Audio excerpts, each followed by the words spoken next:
Millions of seniors are victims of neglect and abuse. When the abuse and neglect happen in a nursing home, whose sole purpose is to care and protect your loved one, it seems even more devastating. Broken bones, painful bed sores, dehydration, death. How are we letting this happen? We owe it to all the seniors we love to let them live out their lives in dignity. If you suspect someone you love was neglected or injured in a nursing home, now is the time to stand up for your loved ones. The elderly are one of our most vulnerable members of our society.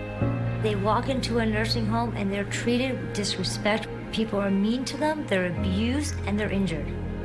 We have people calling us with bed sores, malnourishment, sexual abuse, emotional abuse. This is happening at a very large scale across the country. Many lawyers will shy away from these lawsuits, telling you that your loved one is too old or too ill. They're wrong. Doctors suggested that my mom be put into a nursing home. I say about 2 months after she was there, she started getting bed sores. It was just really negligent. Somebody was there that understood, and I appreciate each and everything that they did for me. People need a firm that's going to help them, who's going to litigate these cases and is familiar with the cases. We've handled thousands of nursing home cases. We understand these cases. We know what was supposed to happen, and we uncover the truth. CareAids dress your grandmother, feed your dad, and during this pandemic, CareAids have been the ones to hold your mom's hand. Although we like to do this kind of job, at the end of the day, we are exhausted. This one works at a private care home. She's asked that we not use her name for fear that by speaking out, she could lose her job. I worked there for 9 years, will be 10 years in October. Throughout her career, she's had her contract change, seen colleagues leave, and had her wages and benefits cut. We have a chronic short staffing like every day. We were already in crisis in this sector before going into COVID. Low wages, benefits, and staff shortages plague the industry. There is as much as a $7 difference between the standard wage that is paid in health authorities and wages paid in the private sector. Facilities run by health authorities also struggle to retain staff. We've given a roadmap to government on things like additional training, making sure we have more CareAids trained. BC's senior advocate wants to see the wages across the sector level out. To say the solution is not higher wages and that isn't a part of solving that problem. As I say, I think that sort of defies the logic of supply and demand and basic economics. The CareAid we spoke with sees turnover firsthand. If they are newly staff hired from colleges, they will just stay for 3 months and go to the public facilities, government managed. While some, she says, worked at multiple sites just to pay their bills. If you sum it up at the end of the month, it's still not enough to live in this country. Creating a revolving door at a time when long-term care is at its most vulnerable. On March 8th, an 80-year-old at Lynn Valley Care Home became Canada's first COVID-19 death. We are deeply saddened. I hope so that there will be changes of all of this. This CareAid, who asked we not identify her in case she could lose her job, says the fear of catching the virus and spreading it is very real. We have a strict protocols. You follow all the protocols. Come home and self-distance and not to see people and just go to work. CareAids previously worked at multiple facilities. Many of these workers work, frankly, in excess of a full-time job. They have to in order to make a living. But it increased the risk of infection transmission. So during the pandemic, government mandated CareAids work at just one. The workers who work in the system have to be valued. Which is a call to improve wages and benefits. The CareAid we spoke with says she and her colleagues get 5 paid sick days a year. One of the legacies of this pandemic will be that we'll have a complete restructure of our labor force. That being said, we had a health human resource crisis before we entered this pandemic. something Health Minister Adrian Dix says they're working on. So we made it easier for care aides to get certified from out of province. We increased the number of care aid spaces because we need a whole new generation of care aides. I think we're on the right track. But this policy analyst still questions whether profit belongs in long-term health care that's largely funded by billions in public dollars. As a society, we need to rethink the values behind seniors' care, and moving forward, I think there's a real opportunity to do so. Care homes failed to keep COVID-19 from getting inside and spreading. So you might be surprised to learn billions of your tax dollars are being spent on private care homes. As we continue to investigate the care home crisis, CTV's Allison Hurst is following the money. That funding that's provided to the care provider is actually used for not only the wages, but to pay for the roof repairs, the sewer, drainage, the capital costs. The funds come as a lump sum, so operators can budget it as they see fit. Whenever care providers have said we have a leaky roof or we have expenditures, what's happened is that they've been encouraged to reduce their labor costs as a way of finding some funding to be able to pay for those capital costs. Are we in fact subsidizing large real estate portfolios of for-profit companies rather than those dollars going into frontline care? We asked the health minister if there should be more oversight on how public funds are spent. There are, and there is more oversight, and there also needs to be, I think, other improvements and changes because the people living in long-term care are different than they were.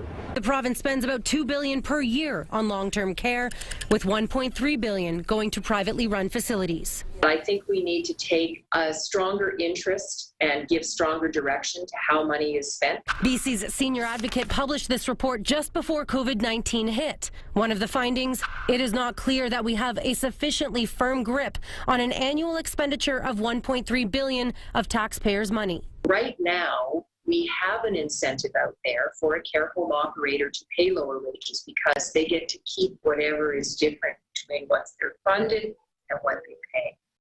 Failure to prevent the spread of COVID-19 at nursing homes is one of the great tragedies of this pandemic, and it turns out a government order made weeks ago has still not been fully implemented as more and more seniors die. There are no visitors allowed at the Harrisons in Langley. Signs are posted at the entrance, but there's another sign, one that says staff working for Fraser Health Authority are banned. We thought when Dr. Henry had issued that order, this would be implemented, and unfortunately there are still some delays, and we're still hopeful that this will get implemented sooner rather than later. So we could see this was going to become a problem. There would be about probably 8 to 12 care aides from Fraser Health Authority that come in and out. General manager and part owner Glenn Bell says the decision was made March 28th after he found out Fraser Health was still allowing care aides to work at more than one facility, 2 days after provincial health officer Dr. Bonnie Henry made an order against the practice. It's not a recommendation, it is an order, and yes, we do expect compliance across the province. I know Fraser and Vancouver Coastal are working on this right now. The organization that represents care providers in BC says an estimated 4,200 staff are working at multiple sites. More than half of those are in Fraser Health. They want the practice to stop. The COVID-19 pandemic has exposed ugly cracks in the system that provides long-term care for seniors. Multiple private and public care homes failed to keep the virus from getting inside and failed again repeatedly to stop it from spreading and killing our most vulnerable citizens. The outbreak is officially over at Lynn Valley Care Centre, but it took a devastating toll. 78 residents and staff were infected. 20 seniors died. This is just so wrong. This should have never happened. These people did not need to die. Anita Coffin-Cairns, who lost her mother-in-law, Sandra Cairns, says the province needs to take a close look at how the virus was able to spread to so many at Lynn Valley and whether seniors' care should ever be done by for-profit companies. These aren't just numbers. These are people's mothers, their fathers, sisters, brothers, uncles. She says the lack of communication between Lynn Valley and the families made it just that much more difficult. We would call and we would call and we would call, and nobody answered the phones. The call for an investigation is being echoed by other Lynn Valley families I spoke with today, each of them wanting the handling of the outbreak to be reviewed, as well as the care of seniors during it and the communication with families. At Harrow Park in Vancouver, where 11 seniors died and more than 70 residents and staff were infected, there are also calls for an independent investigation. One family member telling CTV they're extremely short of staff, thereby the residents lacking the care and attention they require. Seniors advocate Isabel McKenzie says the crisis has revealed a lot of cracks in the system. I certainly heard concerns about Lynn Valley and Harrow Park, which I think are the two outbreaks that I would describe as, got away from us. Obviously, I think we'll find out it didn't have to be that bad at Lynn Valley, and what could we have had in place that would have prevented that. We requested an interview with Lynn Valley but did not hear back by deadline.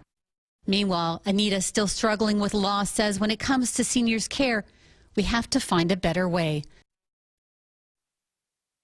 Some researchers blame staffing.